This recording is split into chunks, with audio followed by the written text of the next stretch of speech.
Naku, eto na ho mga kababayan. Sinagot na ho nitong si Chis Escudero yung mga congressman na nagsasabi na naduduwag daw ho siya dito kay Vice President Sara Duterte. Sa totoo ho niyan mga kababayan, di naman ho talaga naduduwag niya si Chis Escudero. Gusto niya lang hong manatili sa kanya ang pagiging Senate President, kaya niya ho ginagawa yan. Para dun sa mga congressman na masasagasaan, lalo na dito kay Tambaluslos, kailangan na hong gawin itong si Chis Escudero ang kanyang mga dapat gawin para mapanatili niya ang pagiging Senate President niya. Kung nung sa mga nakalipas na buwan, nakita ho natin kung paano nagpakaaso itong si Chis Escudero dito kay Martin Romualdez. Kitang-kita naman ho, na takot ho yung mama na yan kay Martin Romualdez. Nakita niyo ho, pagdating sa BICAM, pagdating sa budget, hindi ho makakana-kanayang si Chis Escudero. Pero ngayon, parang tinutubuan na ho ata siya ng yagba ngayong mga panahon na to. Pero bago ho yan mga kababayan, isang like at isang subscribe. Masaya na ho tayo dyan sa mga gusto sumali sa ating community. Yung join button, nandyan lang ho sa baba. Di ho natin napansin, 88,000 subscribers na po pala tayo. 880,000 subscriber na ho para tayo mga kababayan.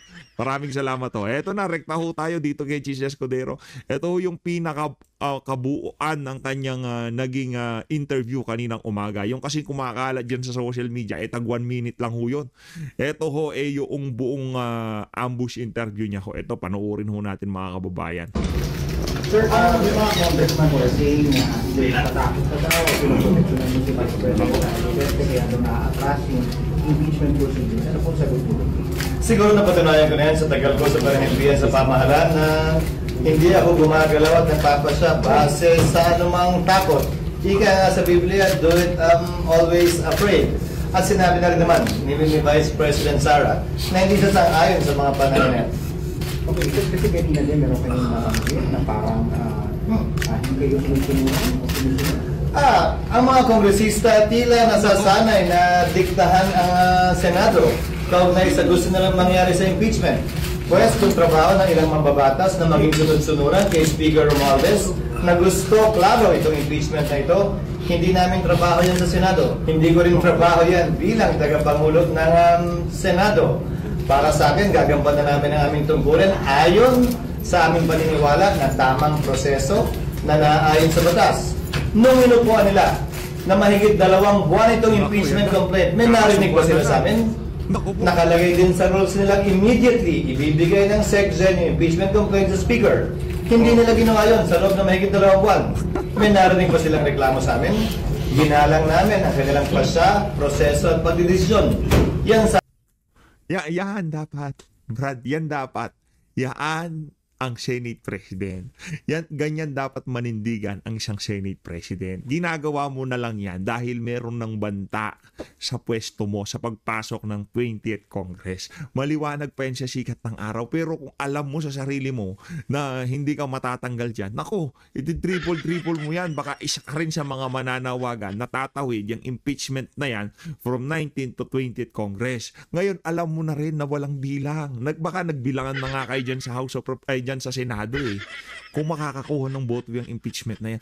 Tayo ho'y nakakasiguro na hindi ho sila makakakuha ng boto. Kaya ngayon, dinidribble, meron pang mga resolution na kumakalat, pinapapirma yung mga senador na ililigtas daw nila itong si VP Sara.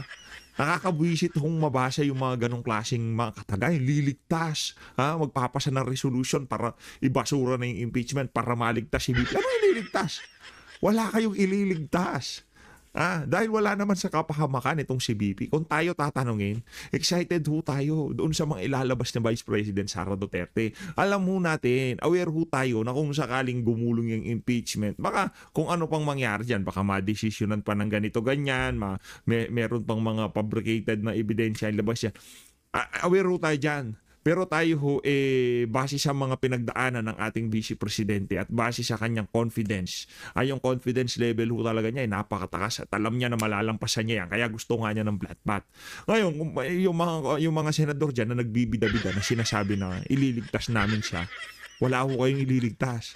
Alam nyo kung sino ililigtas nyo sa hindi pagpapatuloy ng impeachment? Isa lang aliniligtas nyo, si Marcos Jr. at si Martin Romualdez at si Lisa Araneta Marcos. Sila lang ang iliniligtas nyo dito. Hindi nyo liniligtas si VP. Hindi si VP ang mapapahamak sa impeachment na yan. In the first place, sinabi na ni VP, wala siyang pakialam. Tanggalin nyo ako kung tatanggalin nyo ako. Okay lang yan. Pero sinisigurado ko sa inyo, maghahalo ang balat sa tinalupan diyan sa impeachment trial na yan. O ngayon, alma o yung pagkana nitong si Chis Escudero, kanya-kanya ho yan. Kanya-kanyang political interest ho yan. Hindi naman ho ibig sabihin pumapalag ngayon itong si Chis Escudero dito sa mga congressman dyan sa House of Representatives.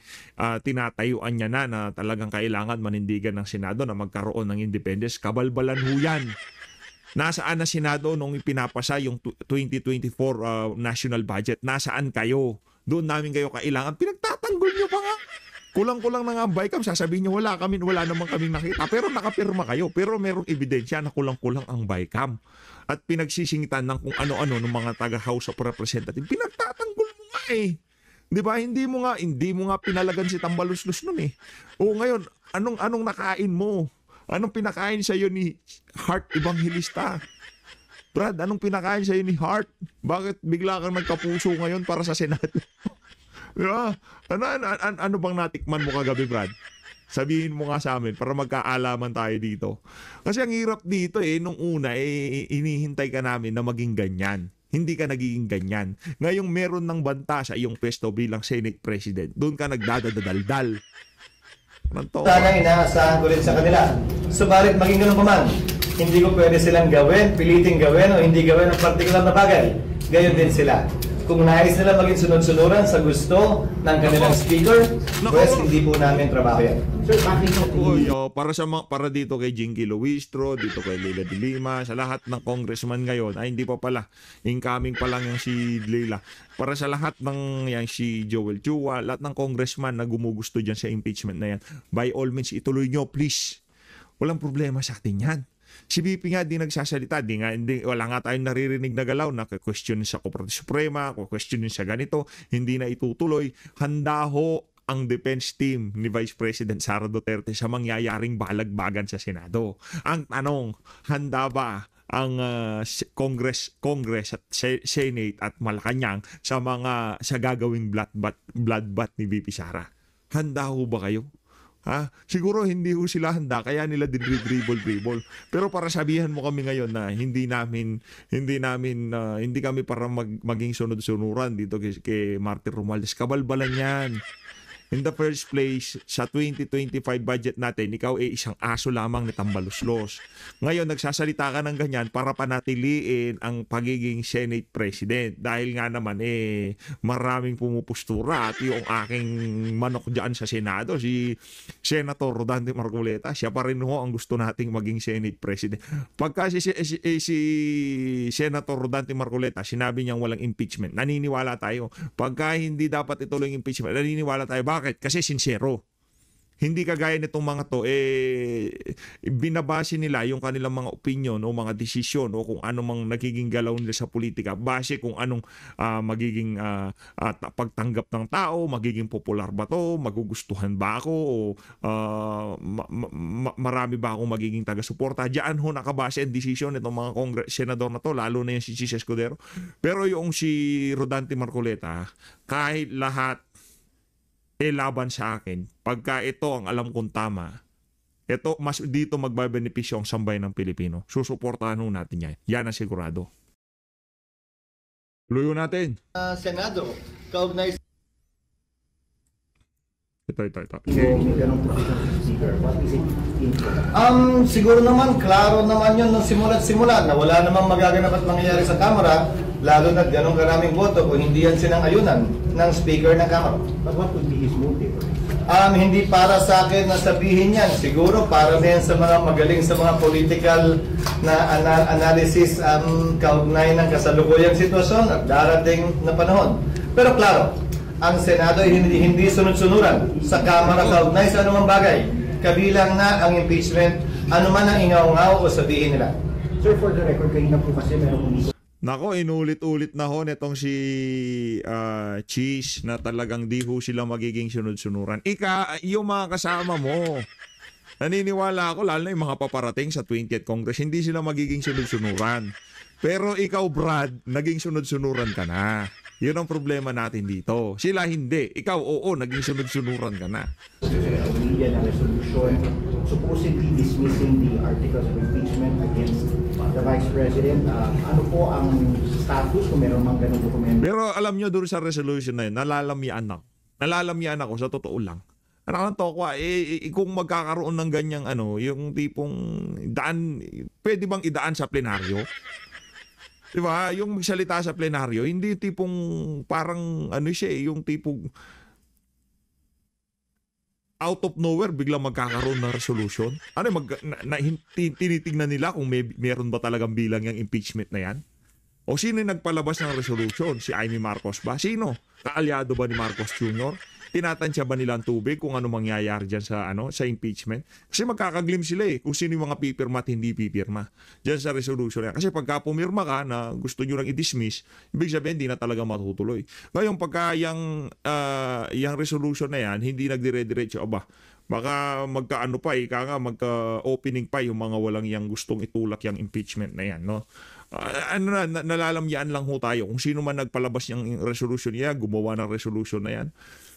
Hindi ba pwedeng yung salita sa plenaryo, yung talagang yung may record, maririnig ng ating mga kababayan kung ano magiging basihan ng resolution kung bakit kailangan na ma-dismiss yung impeachment laban dito kay Vice President Sara Duterte. Dito sa Senado.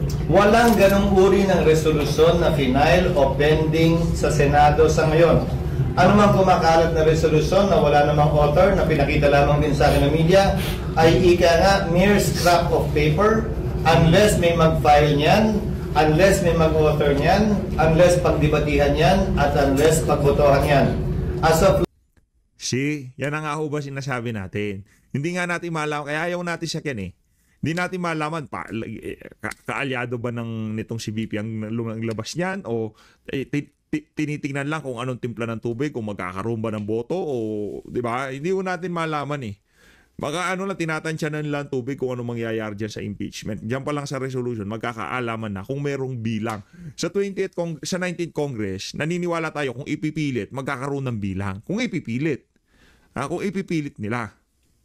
Pero sa pagpasok ng 20th Congress, sigurado tayo walang bilang yung impeachment na yan. Pati yung pagpapasa ng resolution, talagang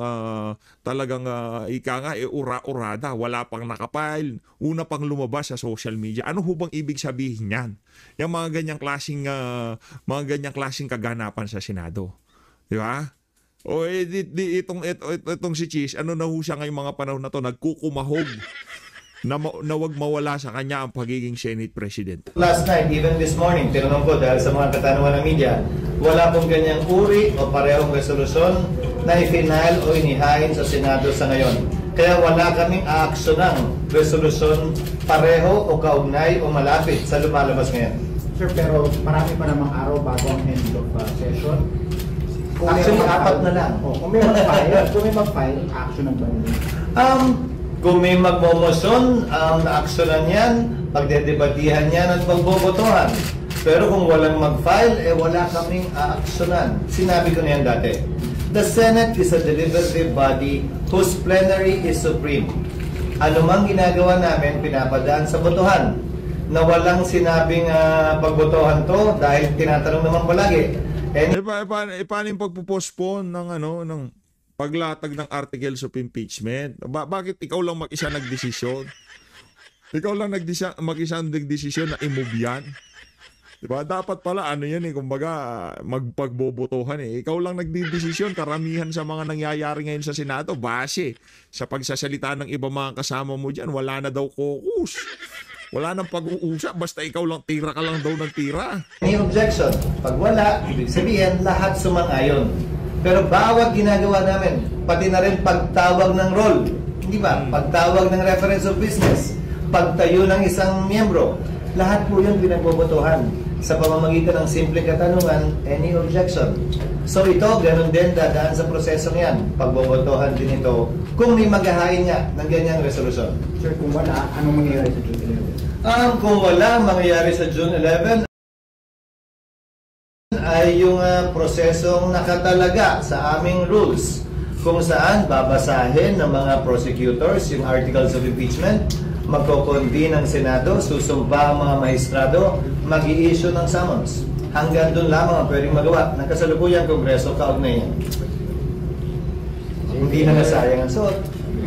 Dito naman ho sa bahagi ng video natin na to, meron hong panawagan itong mga kampon nitong si Leila de Lima. Litisin daw wala naman ho tayong problema kung lilitisin. Litisin kung litisin. Ika nga Litisin. Litisin. Ayan ho ang panawagan ho ngayon nitong si Leila de Lima. Biglang naging relevant na naman tong si Aling Saba, di ba? Dati wala nang pumapansin dito sa Ali na to. Ngayon litisin daw, litisin.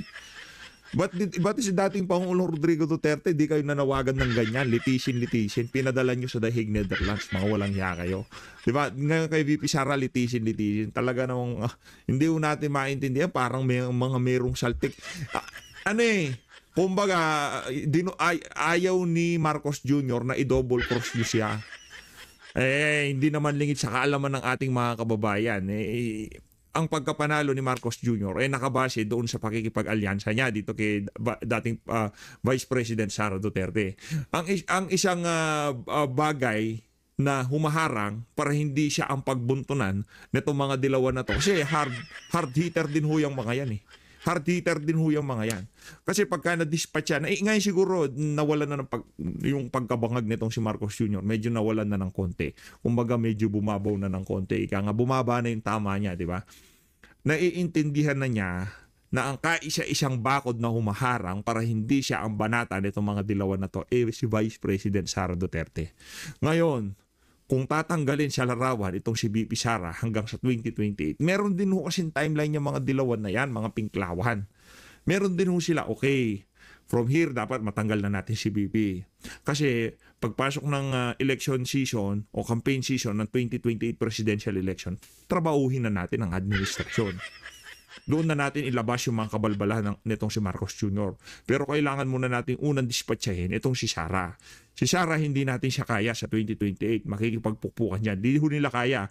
Pero itong si Marcos Jr., pagkawala ni Sara, tapos ang administrasyon na to. Manwala ho kayo sa akin. Ngayon naiintindihan ng laka, kaya hindi ho nila tatanggalin si VP Sara. Huwag ho kayong mag-alala. Ika nga insurance yan itong si Marcos Jr. na hindi siya babanatan itong mga dilawan na to. Tayo nga, di man tayo bumabanat pinupuna lang natin, kumbaga, ayusin nyo naman.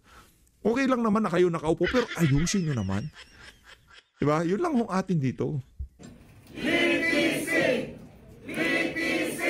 Dapat isigaw nyo. Saba. Anong to pa?